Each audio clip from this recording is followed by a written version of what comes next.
안녕하세요. 원페이지북입니다. 오늘은 라워의 밸류 리밸런싱입니다. 변동성을 길들이고 복리를 극대화하는 시스템 투자 전략입니다. 밸류 리밸런싱이라는 개념의 기원에 대해서 이야기하고 있습니다. 꾸준한 적립식 투자라는 믿음의 함정에 대해서 다루고 있는데, 적립식 투자는 초기에는 굉장히 강력합니다. 왜냐하면 초기에 투자 금액이 적을 때는 매달 넣는 적립금이 총 자산에 미치는 영향이 크기 때문입니다. 초기 자산이 소량일 때는 적립금 양 자체가 크기 때문에 하락장을 방어하든지 평균 단가를 인하하는 이러한 효과가 탁월합니다. 하지만 이러한 적립금이 쌓여서 이만큼 후반기에 이만큼의 자산이 되면 이게 굉장히 무력해집니다. 총 자산이 수억 원대로 커지면 매달 예를 들어 50만 원의 추가 매수는 자산 가치 변동에 거의 영향을 주지 못하기 때문입니다.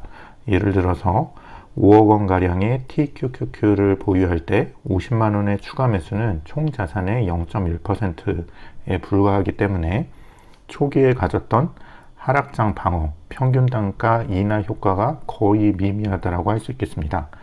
따라서 적립식 투자는 초반 위기 극복에는 효과적이지만 후반의 위기에는 올인 투자와 다를 바 없이 무력해집니다. 또한 그 투자의 정석이라고 여겨졌던 주식과 채권 리밸런싱의 배신을 보시면, 전통적 자산 배분의 핵심은 주식과 채권의 상관관계였습니다.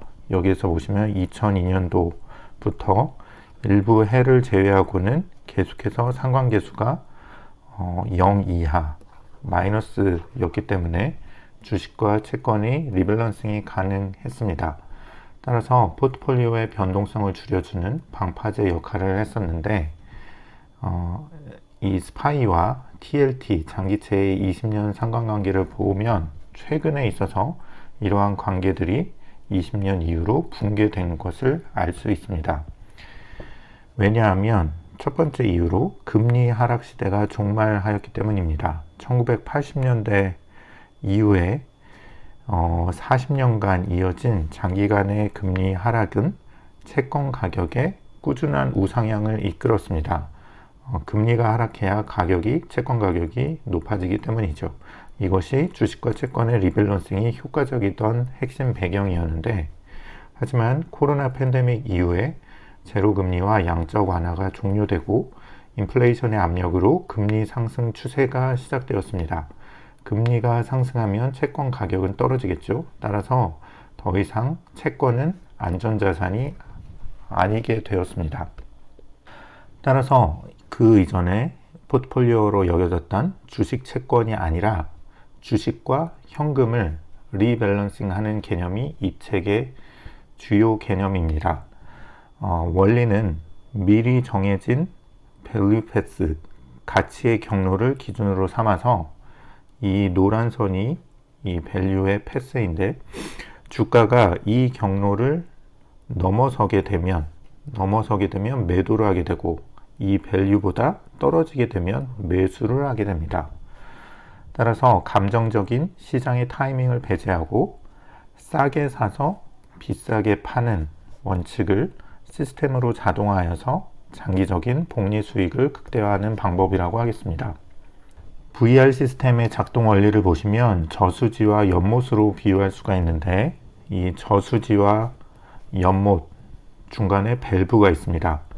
또한 앞서 보았던 V, 이 밸류를 이 라인이라고 한다면, 비가 많이 올 때, 즉 주식시장이 좋고 상승장일 때 저수지가 초기 설정된 밸류 값보다 높아지게 됩니다. 그러면 이 밸브를 열어서 상승한 만큼 매도를 하게 되고, 이 밸브를 통해서 연못으로 요만큼의 분량이 들어가게 되는 것이죠.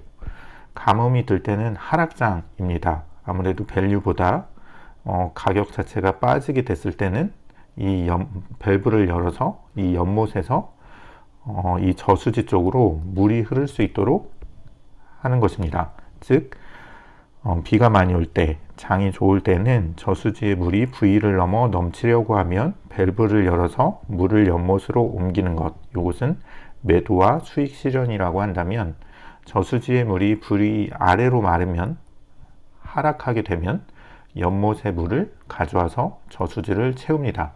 매수하거나 저가 매수하는 것이죠. 이러한 과정을 반복하면서 이 저수지의 볼륨 자체도 계속해서 증가하게 된다는 것이 이 VR 시스템의 작동 원리입니다. 외부 날씨라고 할 수 있는 시장 상황에 크게 흔들리지 않고 저수지 자체의 크기를 꾸준히 키워나가는 것입니다.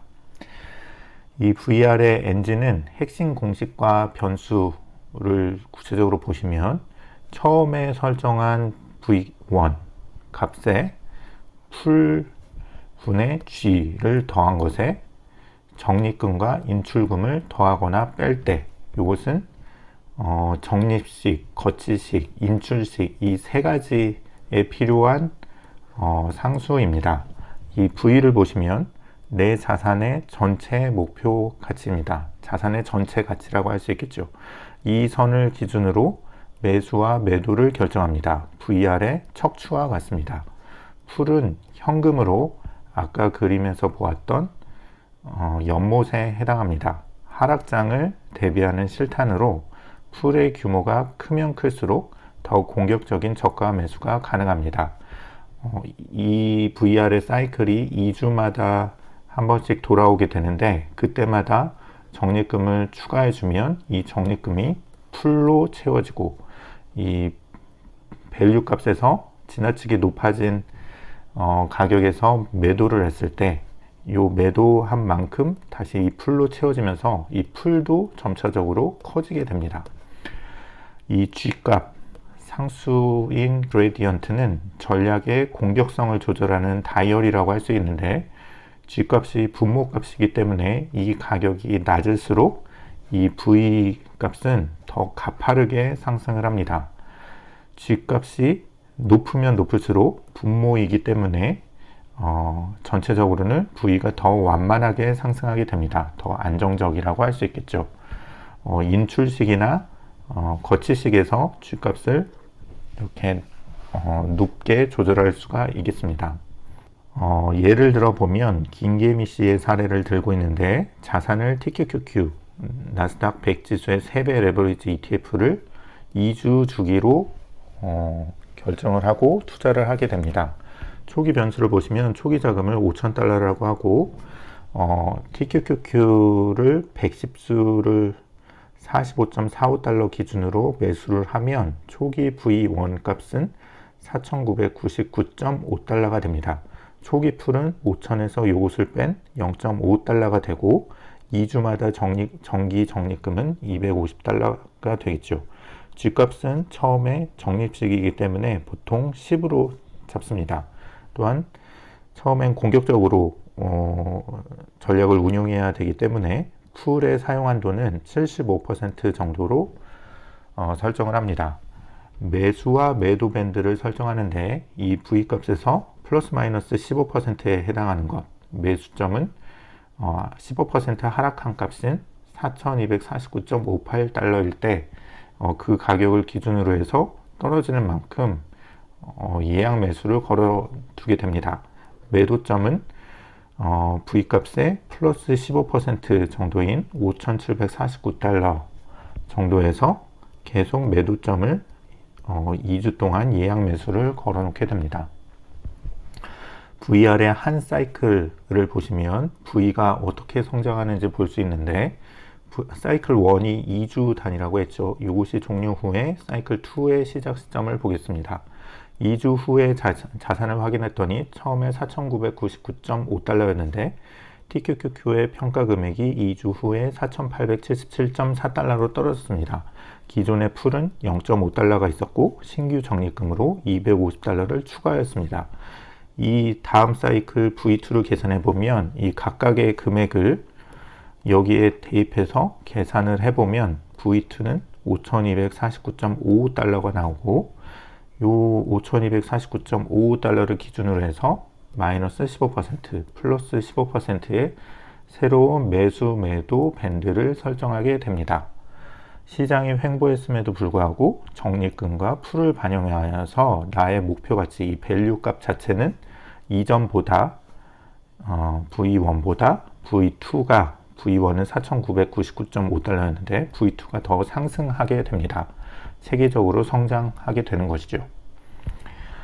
이러한 점들이 모여서 선이 되는데 VR의 누적 효과를 보시면 2주 단위가 한 사이클이라고 했으니까 이것이 한 사이클인데 4,999.5달러가 처음에 V1이라고 하면 2주가 지났을 때 5,249.5달러로 V2가 다시 설정되게 됩니다. 그래서 이 점과 점과 점을 이어보면 V값은 이렇게 되겠죠. 그래서 이 밴드를 초과하거나 하락하게 된 이후 구간에서 매도를 하든지 매수를 하게 됩니다.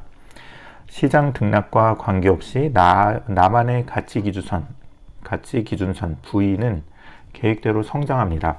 시스템은 하락을 매수 기회로 자동 포착해서 2주 동안 예약 매수를 걸어놓기 때문에 자동적으로 매수를 하게 됩니다. VR의 압도적인 위험 대비 수익률을 보시면 나스닥 100의 2배인 QLD의 거치식일 경우에는 CAGR 1년 복리 수익률이 36.2%에 최대 낙폭은 MDD가 마이너스 51.7%인 반면에 TQQQ를 바이앤홀드 했을 때는 49.7% 마이너스 69.9%였으나 TQQQ 밸류 리밸런싱을 한 경우에는 QLD의 바이앤홀드보다 수익률은 높고 TQQQ의 바이앤홀드보다 수익률은 약간 낮은 반면에 이 최대 낙폭은 11.5% 감소시킬 수 있었습니다. 따라서 TQQQ의 폭발적인 수익률은 거의 그대로 유지하면서 최대 하락률을 11% 이상 극적으로 낮추게 되는 효과가 있습니다. 이 아까 말씀드렸던 그 분모값의 G값으로 리스크와 수익률을 튜닝할 수 있습니다.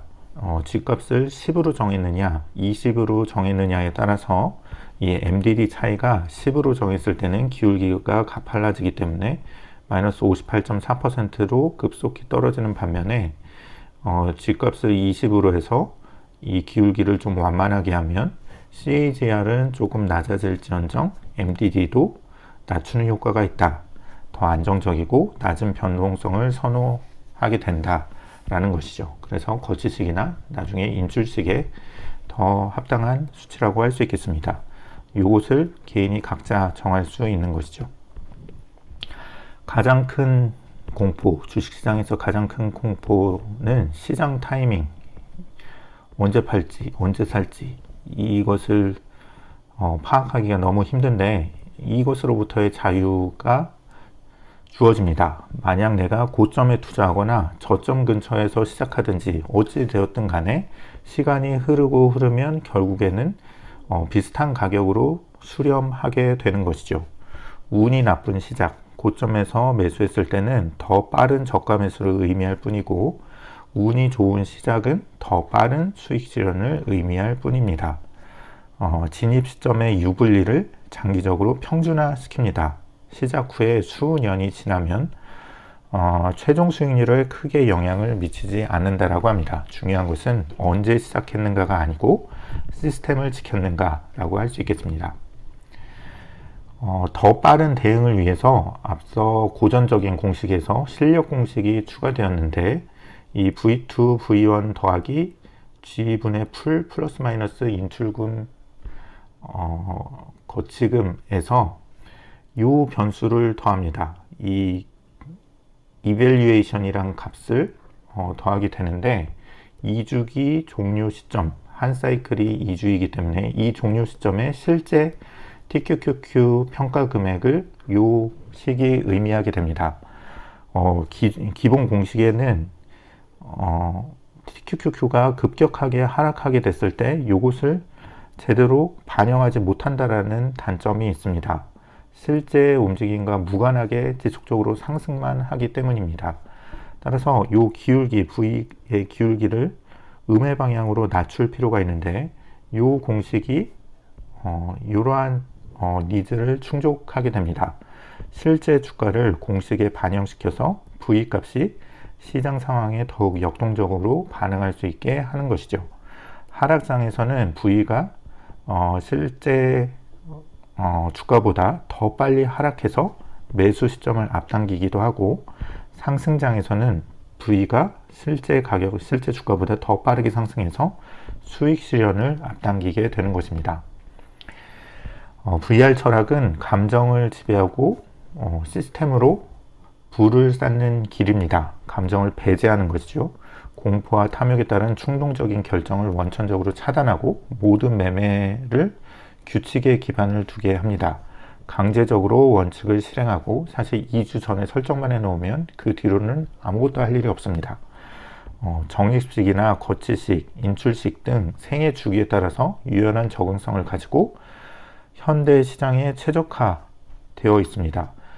사실 주가와 현금의 밸류에이션을 가지고 한다고 하지만 이 풀에 해당하는 달러 현금이 그냥 현금으로 놀고 있는 것이 아니라 RP에 자동적으로 투자를 해주기 때문에, 메리츠 증권 같은 경우에는 그런 이점이 있기 때문에 사실 이 풀에서도 연리 3.5% 현재 기준으로요, 그만큼의 이득을 계속해서 얻게 되는 것입니다.